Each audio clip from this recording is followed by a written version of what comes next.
You're listening to Maximum Medicine Radio with host Doc Martin. Stay tuned in or call in. You won't want to miss what's happening next. How do you step into your maximum potential? How do you connect your spiritual drive with your physical path? Stick around as Doc Martin takes listeners on a journey through the seen and unseen, the accepted and the unbelievable. Get ready to meet the maximum you the world needs on Maximum Medicine Radio with Doc Martin now.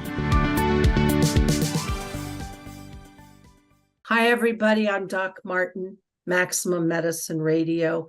And now we have with us, and I'm thrilled for this, Dr. Jude Currivan, who is the author of a book, The Story of Gaia. It talks about cosmology and the Earth's evolutionary journey. And one thing we'll get to in this is she talks about us, the Earth, being a conscious planet, which those of us spiritually already sense that. Jude is a planetary healer, a futurist. She has founded an organization called the Whole World View, and she'll tell us about that. And universal wisdom teachings are big on her radar. So she's just the kind of person we want to dive in with today. Hi, Jude. Thank you so much for coming. Hi, Sharon. It's my great pleasure to be with you. Thank you for inviting me. So when I read your book, The Story of Gaia, and the subtitle is The Big Breath and the Evolutionary Journey of Our Conscious Planet, and you take it through literally from creation to present. But along the way, I keep getting this deep, deep feeling of not only of your love for the Earth and her place in the galaxy and in the universe, but on a spiritual level, because, and I'd like you to tell us more about this, because we humans are inseparable from the journey of the Earth, aren't we? Yes, and we're in fact inseparable from the journey of our entire universe. That, you know, what we'll share is that it meaningfully exists and purposefully evolves, has done so for nearly 14 billion years, from that initial first moment of what I call an ongoing big breath to this very moment. The universe is literally breathing through us in every moment. I interviewed Irvin Laszlo and Maria Sagi this summer. And the thing that keeps coming over and over in more updated spiritual teachings, we've sort of stepped out of this idea of ascension process, is the universal field and this intelligence that permeates everything, and that each moment we are literally created anew based on this intelligence. And I feel that all through your book. So how does a scientist, an archaeologist, and a cosmologist and a physicist, how does she bring forth such a love of these interconnections with a deep spiritual foundation? Tell me something about yourself. Thank you, Sharon. Well, I think before we came on air, I was saying that, you know, I feel I've been a cosmologist since I was 4 years old, because for me, the definition of a cosmologist is someone who's curious about the nature of reality itself. And I grew up in the north of England. I'm the granddaughter of coal miners. So it was not an academic environment, and it was a very grounded environment. But I began to experience what I call supernormal phenomena, out-of-body experiences, telepathic communications, you know, from the age of 4, when a discarnate voice appeared in my room and I started to hear, literally on my inner ears, communications. And that's been a lifelong journey for me. So from that very early age, you might say those spiritual experiences, certainly those many realms, those multidimensional realms of experiences, have been intrinsic to the way I've lived my life. And so for me, the universe and the world and the cosmos was very, very much grander than not only was I being taught in school, but university too, but our general, societal teachings. It has been a worldview of materialism and separation. And from very, very early age, that was not the world. That was not the understanding of reality that I was directly experiencing. So my whole life has been this journey of ongoing inner and outer discovery, both scientific and spiritual, and as you mentioned, universal wisdom teachings, indigenous traditions have been at the very heart of that journey, because from very early on, I recognized and appreciated that what I was being taught at school was a very much more limited perspective than what I was It reading really is about. limited, isn't it? Yeah, I was very much. interviewed in the last couple of days because I have a book out about shamanic practices for healing and for a person to take on a health challenge. And I was asked, when you studied shamanism, what are the biggest lessons you learned? And I said, for me, probably the two lessons, the big ones are, I know now without any doubt that I am not alone. And I also know I have incredible resources in the intelligence of the forces of the universe, of the earth, of the plants, and that's huge. And my show is my Maximum Medicine show is all about waking up to how we need to bring in the indigenous way of being, which is that interdependence, that interconnectedness, where the healers of the tribe talked to spirit, talked to the unseen world to get the answers, because we are so limited by that materialistic view. It's detrimental right now when we need everything we can pull forward for our evolution if we want to shift the craziness that's going on. Wholeheartedly agree. I talk of as having a dis-ease of separation for that very reason. And it's not a blame or shame, but that sense of individuation has taken us down such an sort of a extreme journey to this point that we've forgotten that we're inseparable. So to wake up to remember that and to appreciate that the unity of the world expresses itself in radical diversity. I think the other thing, though, that really I felt very deeply when the story of Gaia wrote me, because I feel the book wrote me rather than me writing the book, was this evolutionary journey. You talked about speaking with Irvin and Maria, who I love dearly, about being created in every moment. Yes, and we have a universe that was born 13.8 billion years ago in its incredibly fine-tuned, exquisitely fine-tuned way, and as simple as it could be, but no simpler. But it was born not just to exist, but to evolve. So every moment since then, as space has expanded and time's flowed forward, that ongoing big breath has meant that the journey of our universe has gone from the original sort of hydrogen to stars and galaxies and planets, plants, people. And so for me, it's not just a meaningfully existing universe. It's a purposefully evolving universe to ever greater levels of complexity and self-awareness. And now an invitation, it seems to me, for us to be consciously part of that evolutionary impulse and consciously evolve. And what I love about that, and I'll extrapolate a little bit, I interviewed Joseph Selby, who wrote The Physics of God. And he's a deep meditator. He lives in Ananda, a spiritual community based on the teachings of Yogananda. And from their deep mystical research, we are literally our bodies are being created as we speak. And therefore, what Maria refers to as, reconnecting to the original templates for healing, that intelligence is evolving, and we have the possibilities of attuning ourselves to that and evolving even within our one organism human for healing. And I love that. I love how that's coming out with you, wonderful teachers, opening my awareness to these things.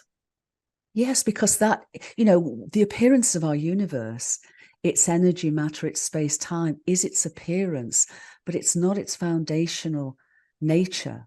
Mm-hmm. Instead, its foundational nature is intelligent, causational information, which both Irvin and I spell in hyphen formation, as did David Bohm, because it's meaningful information that literally is expressed as what we call energy, matter, and space-time of our universe.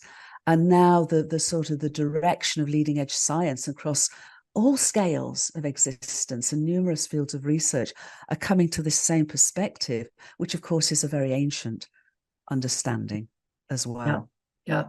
So explain to me, if you would, because Irvin, Maria, yourself talk about information. Mm-hmm. Explain what that, when you say it differently, what does that exactly mean? Well, we're having this conversation because of digital communications technologies that are based on digital information, the ones and zeros. We can take any image, any voice, any name, and we can re-express it in long strings of ones and zeros. They get squirted down, telephone lines and through satellites and all the rest of it, and then recombined as images and sounds and all the rest of it. So our digital technologies take the nature of our universe, convert it into digital information, meaningful digital information. So a Sharon, a Jude, a computer, whatever it may be. Mm-hmm. Our universe does that.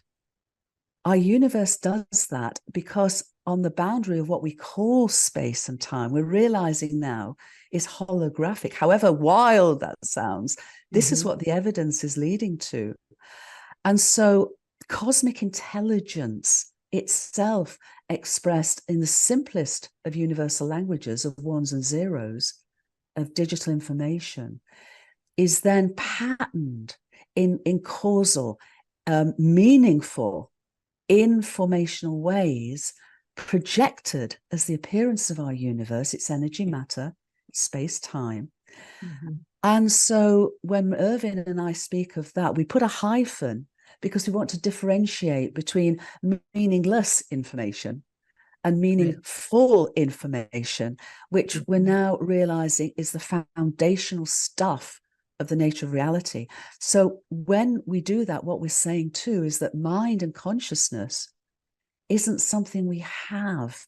It's literally what we and the whole world are, because it's cosmic mind that is expressing itself in this way as meaningful, purposeful, living, loving information that is the nature of the reality of our universe. We're going to take a short break, but I just want to comment that is both exhilarating and mind-blowing. I love you said both, because it is both, because it's huge and yet it's intimate, because this is who we are. Yeah. And if our universe is meaningful and purposeful, so are we. I love that. Let's take a short break.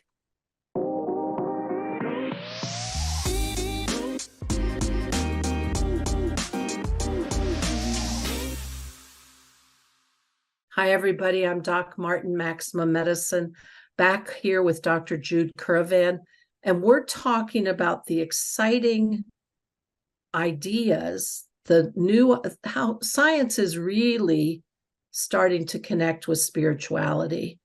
And Jude's book, The Story of Gaia, The Big Breath, and the Evolutionary Journey of Our Conscious Planet. We're going to talk more about the incredible wisdom and beauty and intelligence of the universe. So Jude, tell me one of the two things you absolutely get thrilled about. Well, the first thing I get really thrilled about is the understanding and the evidence base now, because this is something out there, or something, we're finding evidence to really ground us in this transformational, revolutionary perspective, which is revolutionary to us because of the old paradigm of materialism and separation. But it's not revolutionary to indigenous teachings or universal wisdom teachings, except in one regard with them too, in that the evidence is showing us that our universe doesn't just meaningfully exist, which again, those traditions and universal wisdom teachings have told us, that we're part of this incredible interconnected web of life and meaning, but that our universe embodies from its very first moment an evolutionary impulse to purposefully evolve from its innate initial simplicity. Einstein used to say, the universe is as simple as it can be, but no simpler. And I've added, to fulfill its evolutionary purpose. Because when we go back to that very first moment, 13.8 billion years ago, for what I call the first moment of an ongoing big breath, it was as simple as it could be, but no simpler, and yet able then to evolve from atoms to stars, to galaxies, to molecules, to planets, and plants, and to people. And that evolutionary arc has brought us to this moment of our individuated self-awareness, but it's not finished. It seems to me that at this moment, when we wake up to remember who we really are, the universe is extending an invitation to us to say, okay, guys, you've come this far. Now's the time for the real adventure to begin, because I'm inviting you to this ongoing evolution of consciousness as individuated, self-aware beings that have innate meaning and purpose, and where our evolutionary awareness, or our consciousness and its evolution, is intrinsic to the ongoing evolutionary potential of our planetary home, Gaia, and the whole universe flowing through us, each and every one of us. And what I love about that, when I learned from you and Professor Laszlo and others, is that same evolutionary impulse and that ongoing journey, we hold that also in ourselves. So when I think about that from a physician point of view, and trying to encourage people to see that their capacity to heal is way more than they ever expected or believed, I'm brought back to this idea that as Joseph Selby was teaching me, the holographic projection of the hologram that is the universe and the information field, we are imbued, we can't escape from the intelligence and evolutionary impulses of ourselves, of our very being.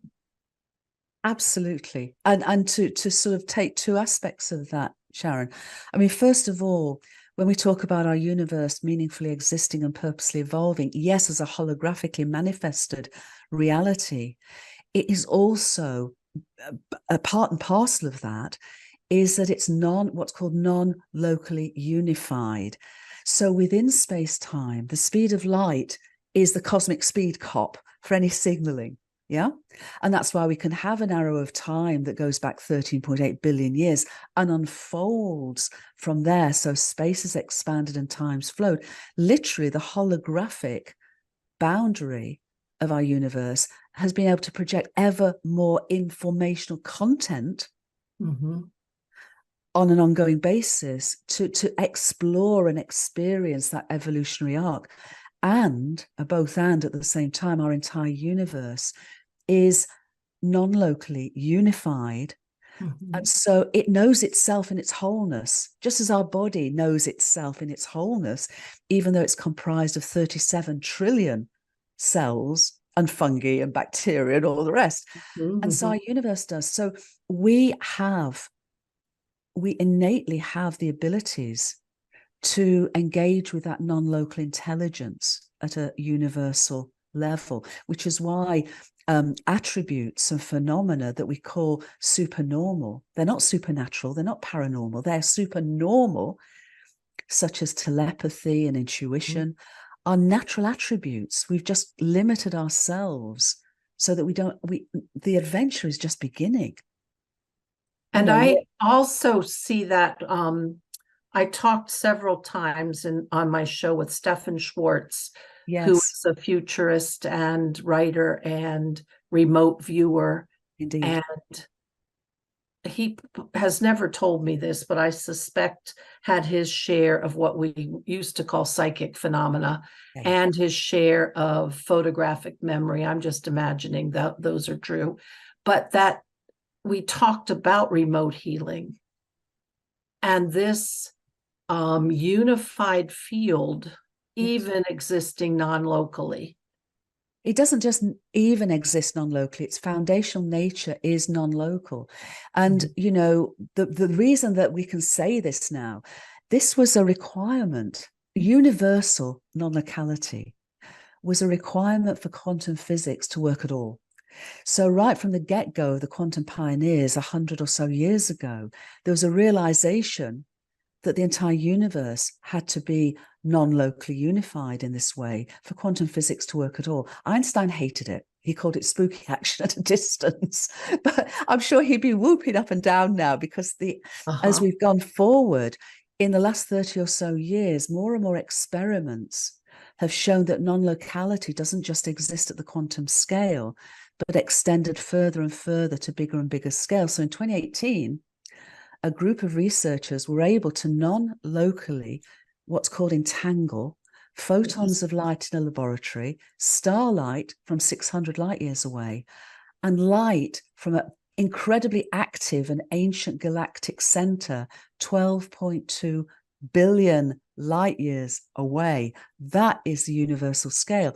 And to put the cherry on top of the icing on top of the cake, in 2022, late last year, the Nobel Prize for Physics, which is only given for so-called settled science, not contentious science, but settled science, were given to 3 researchers, John Clauser, Alan Aspect, and Anton Zellinger, who'd been at the forefront of these experiments for decades.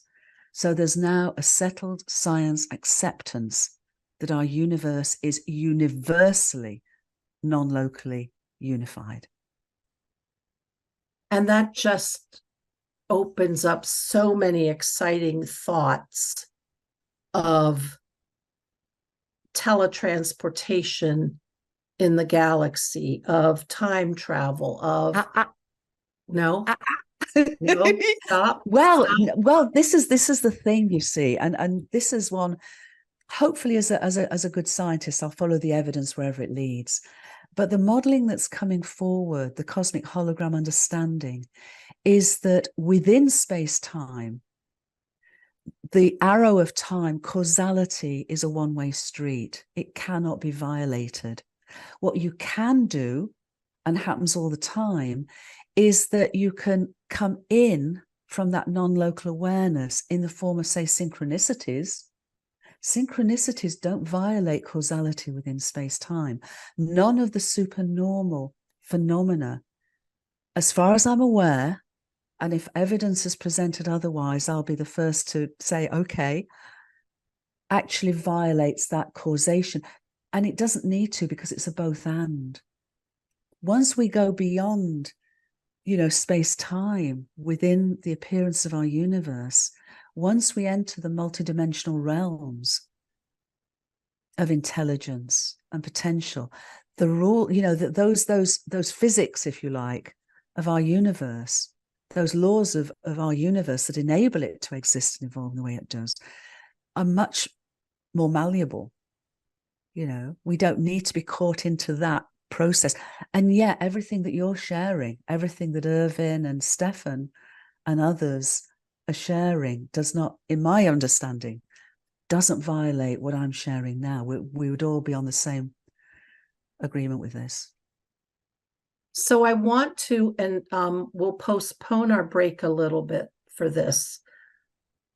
there's a concept that was raised in my meditation group, and I want to see if you can understand and share if there's physics behind it, is the concept of hyperlooping,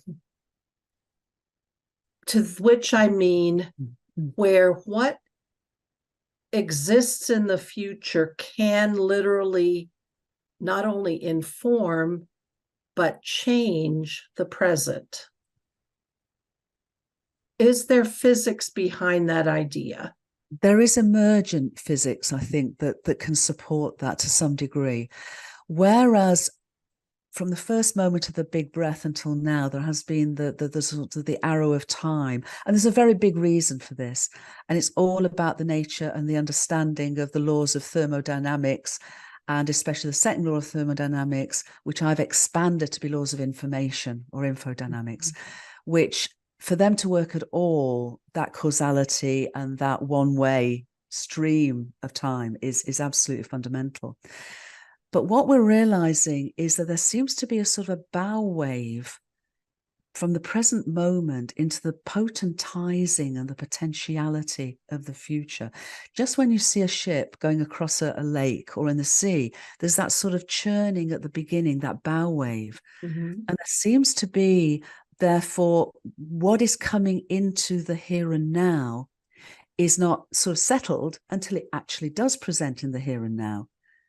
So I think that the terminology around hyperlooping is one that's still being experienced and explored, but it would tie in with that sense of, you know, the potentiality of future occurrences then being consciously engaged with to help them bring into the here and now some form of intention. Yeah, if that makes sense. So does that, and maybe I might not understand this well enough, so you can please correct me. That idea where a particle exists could be a wave, so it could be dynamic or static, and the act of observing then locks it into its pattern, its form. Yeah, you could actually see that what I'm describing as the bow wave is what's sometimes called the superposition of possibilities, where there is no particular outcome. It's when those superposition of possibilities are engaged with, yes, observed, intended, attended, whatever, that then they become the particles. They become the sort of the particular manifestation. Yeah. When I extrapolate that or bring that information into a healing encounter, then that just shows me the incredible power of, and we're taught in my shamanic training, you don't stick with one outcome. You allow, as you were saying, that super potentiality, all possibilities, because your destiny line may not be as fixed as you believe it is. I think that's really when important. the healer observes all those possibilities, and then you add to it the idea of helping the client actually believe that some other ending is possible, you've just got a huge pluripotent cauldron to pull the future out of. Indeed. And I think, I mean, for me, over many, many decades of working in a healing capacity, whether with people or on a planetary scale, I was guided into a modality of just opening my awareness and attuning my awareness to what we might describe as the highest frequency of unconditional love. And that was almost like the radio signal to bring in the greatest benefit for anyone, all concerned. The highest outcome. The highest outcome. For David Hawkins' scale of vibratory exactly. frequency.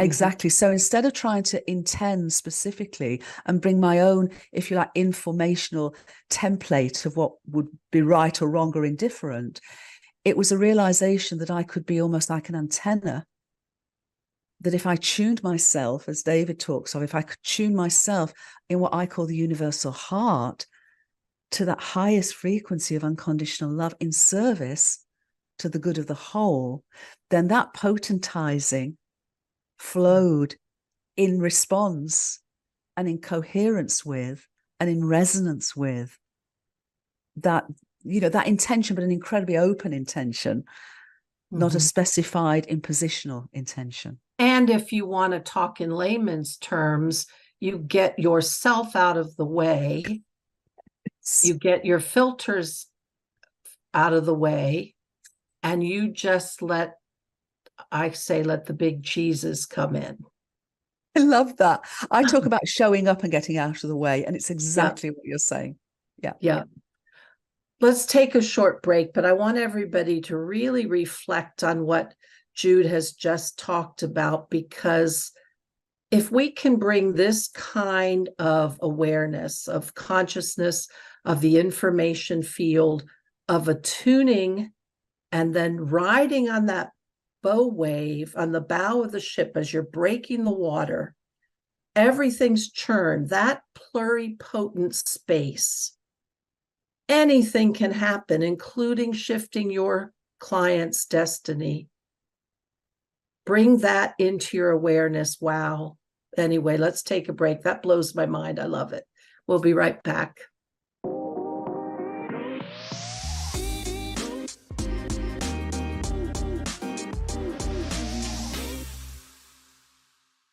Hi, everybody. I'm Doc Martin with Maximum Medicine, back with Dr. Jude Currivan. And while we're blowing our minds about how physics really can talk about our existence, our human evolution, Jude's going to help us bring that sort of scientific, perhaps esoteric stuff into our real life, and what meaning does that have for us on the day-to-day. I'm delighted to, because, for me, Sharon, I think more and more, if it doesn't support, serve, enable, help, enliven, my everyday life, I'm not interested. I'm not interested in all that we're sharing from an academic perspective. I'm really passionate about its understanding, helping us to experience and embody this awareness, this unitive awareness in our lives. I mean, sometimes whole world view that we mention, we have this line, we talk about act local, feel global, and think cosmic. Because this is an understanding of the cosmos, which, yes, is vast, but it's also incredibly intimate. Because when I talk about the big breath, I'm saying, our universe wasn't born 13.8 billion years ago in the apparent chaos of a big bang. We know it wasn't big, but the idea of a bang suggests chaos. It wasn't. It was incredibly fine-tuned and ordered and purposeful. And so literally the first moment of an ongoing big breath. So the word for breath in the ancient Indian tradition, prana, is the word for spirit as well. And so what this convergence of science and wisdom teachings and spirituality is really saying is that our universe is breathing through us in every moment. This is incredibly intimate. So how we use that breath, what we do with the breath that breathes through us in every moment of our lived lives, I'm saying connects us fundamentally, intimately with the entire story of Gaia and also the story of our entire universe. So it's in our everyday lived lives. And the other thing that I talk about in the book is, as human beings, and I'm not talking about our indigenous families and communities here or universal wisdom teachings, but certainly in our Western lived lives, we have forgotten that we're inseparable from the whole universe, but we've also fundamentally lost our profound relationship with our planetary mother, with our planetary home, Gaia. And what the book is showing us, the evidence, the science of it is showing us, is that our planet is a sentient being, a living and evolving being within a living and evolving universe, meaningfully, purposefully. And so by forgetting our profound relationship with her has led to all the behaviors that has brought us really to the edge of catastrophe. So by remembering who we really are at this incredibly pivotal moment, every day in our lives, we can begin to heal our relationship with Gaia. We can literally come to know her and ourselves as Gaians. Mm-hmm. Yeah. And that brings, for me, that brings such a profound joy in every moment. You know, when sun rises, when our sun rises, I feel such a sense of gratitude and awe. Mm-hmm. When I see the beauty of a full moon or a crescent moon, the joy of that. I'm a gardener.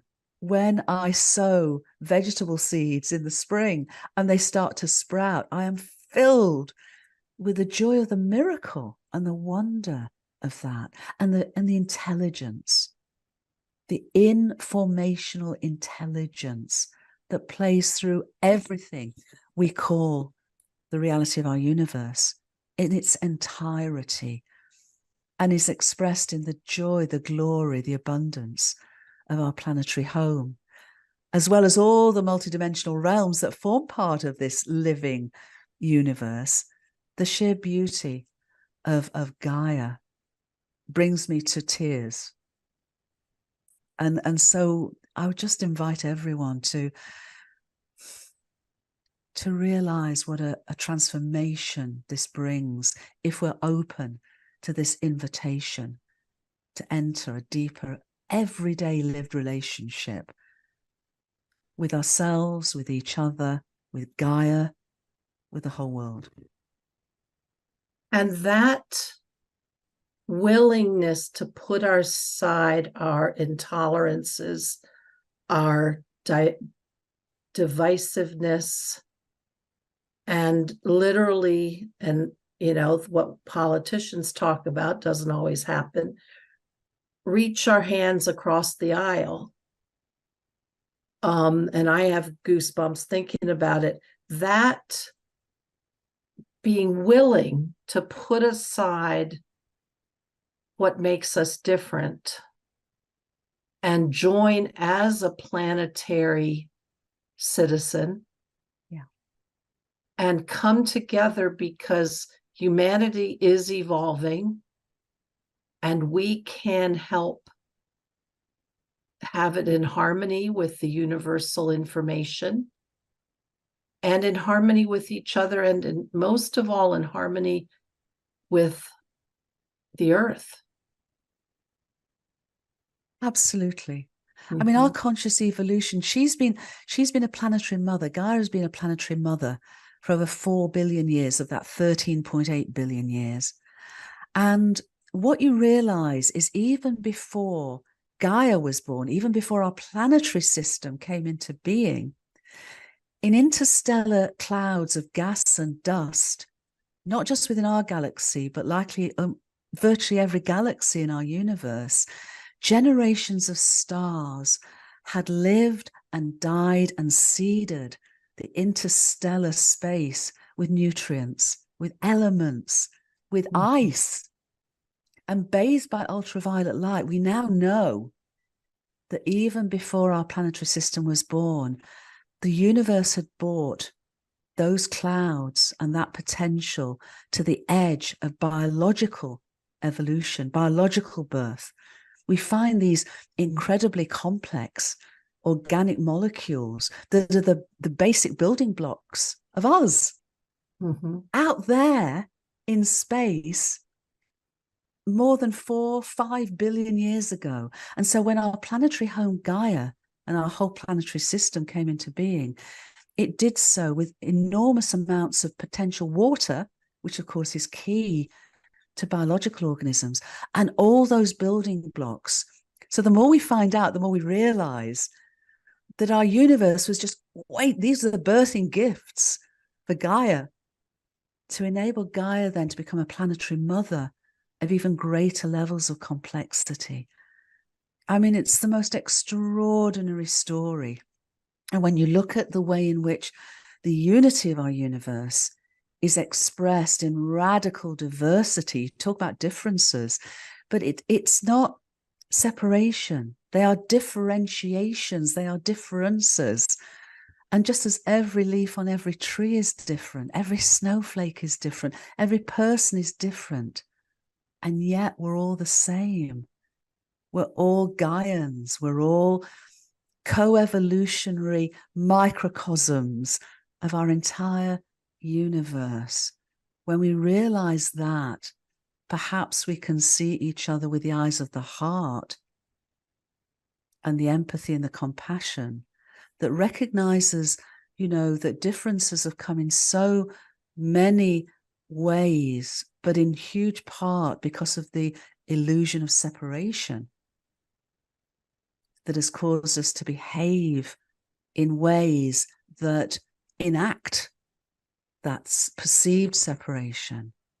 And when we wake up to remember we're inseparable and yet unique, we can celebrate our uniqueness and find ways of opening our hearts and our minds and our hands to reach out to and with each other, to link up and lift up, to level up and to light up, because this is, it seems to me, the invitation of our universe at this amazing, pivotal, transformational moment of choice. But it is our choice. Mm-hmm. So what do we choose? And it brings me to think about what we talk about in my spiritual community often, not necessarily in this universal or planetary way, but just the concept of alchemy and how those magical places where 1 + 1 can turn into 3 comes from different ingredients being mixed together. Exactly. And things you might not even expect would go together. Somehow, when stirred in this pot of potential, boom, something new, something bigger than the sum, bigger than the parts. Absolutely. This is the beauty of the intelligence of our universe. And it's been doing this since the get-go. When quarks form neutrons and protons and then combine with electrons, they form atoms. They're greater than the sum of their parts. The atoms come together in molecules, a whole next level of information and synergy, and greater than the sum of the parts happens. When we come to Gaia and we come to biological organisms, we come to cells and then multicellular. And again, each time there's an increasing level of complexity that is greater than the sum of its parts. And it's not just 1 + 1 = 3. It's literally is the alchemy of change. So a molecule has different characteristics, more complex, and different characteristics than an atom. Multi-celled beings have different characteristics and ways of behaving than single cells, but every way along the evolutionary journey, from simplicity to complexity to planets and us, is every step is not just collaborative, because healthy competition is part of it, but every step to the next level of complexity requires cooperation. Mm-hmm. Cooperation. Our body is 37 trillion cells. For each of us is a genius of cooperation. I mean, just to give you a tiny example, The DNA in every single one of our cells is tiny. It's too tiny to see with the naked eye. But if we unfurled that double helix, it would be 2 meters, more than 6 feet across in every cell. We take 37 trillion cells for each of us, and the DNA within a single one of us would stretch across our solar system. We take the DNA in our entire 8 billion human family and stretch it out, and it would stretch 10 times or more the diameter of our galaxy. Mm-hmm. It's awesome. And that is the universe, the genius of a living and loving universe that can achieve such incredible feats of intelligence, and I would say love. What an incredible, beautiful creation we're part of. So in our last few minutes, because my heart's all warm and fuzzy about the possibilities that this opens, I want to just see what you think about right now the human organism, with all of the social media thought form that lands around it. We're seemingly bombarded by viruses and bacteria.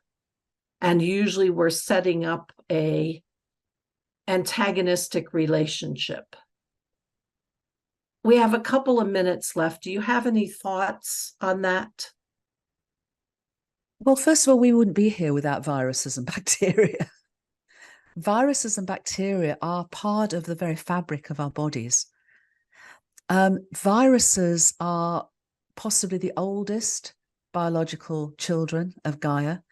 And because they're so tiny, at some point very early on, their evolutionary arc was not to move into greater complexity, but simplicity.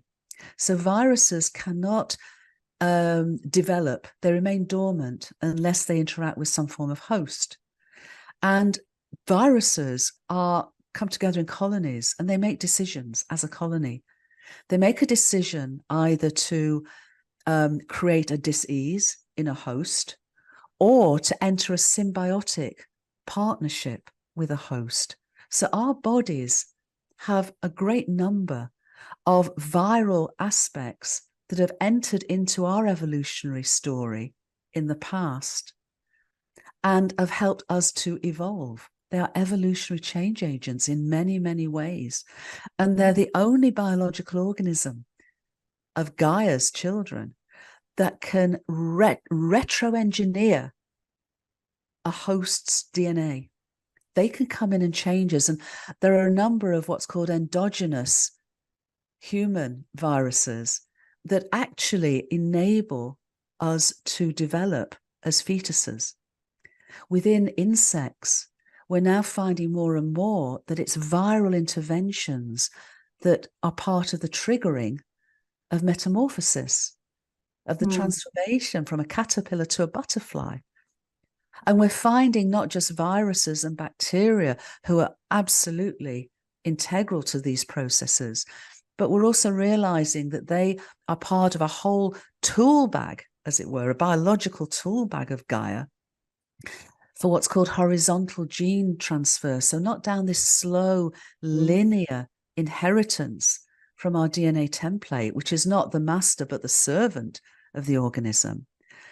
But viruses, bacteria are, because they're quite promiscuous, they swap genes in many ways. They are part of this great array that at times after evolutionary catastrophes through Gaia's history have come together in incredibly rapid ways to literally create the next wave of evolutionary complexity. So we found that time and time again. So viruses and bacteria are vital for Gaia's own evolutionary progress, and they're vital for us. There are damaging bacteria, yes, there are. But, our gut microbiome is really where the healthy bacteria have such and important aspects on our overall health. And it's not just our physical health, it's our emotional well-being. It's even our mental well-being. Yeah. Because we're completely integrated with all of these levels of intelligence. I love that. And what I love is my inner reminder that don't always believe everything you see or hear on the news. Recognize that when we have a sentient being such as the Earth in an intelligent galaxy and universe, that there is a evolutionary impulse or propulsion towards well-being, well-being, absolute well-being and wholeness, coherence, greater self-awareness. You know, literally our entire universe is consciously evolving through its individuated expressions. And we literally are at the bow wave of its ongoing invitation. I love that cauldron of possibility. Yep. Jude, we are run out of time. I have loved talking with you. I have loved all of your ideas. I just deeply appreciate your thinking and putting it together in books for us to read and learn from you. Thank you so much for being here today. Well, thank you, Sharon. Thank you for all your work, which is, you know, the work of healers at the moment to serve the collective healing and remembering of who we really are is vital. So thank you for everything that you do and your community for everything that you do. Thank you. Thank you, everybody. I'm Doc Martin. I'm Maximum Medicine here with Jude Currivan. Hope you enjoyed it, and we'll be back for another episode, probably a few weeks. Thank you. You've been listening to Maximum Medicine Radio with Doc Martin. Tune in next time while the doc talks health, spirituality, and the impact your beliefs have on every part of who you are, body and soul. Doc Martin unpacks the challenges we face as human beings and teaches callers to open the door between the scientific and the mystical. To learn more about Doc Martin and Maximum Medicine, visit www.sharonmartinmd.com.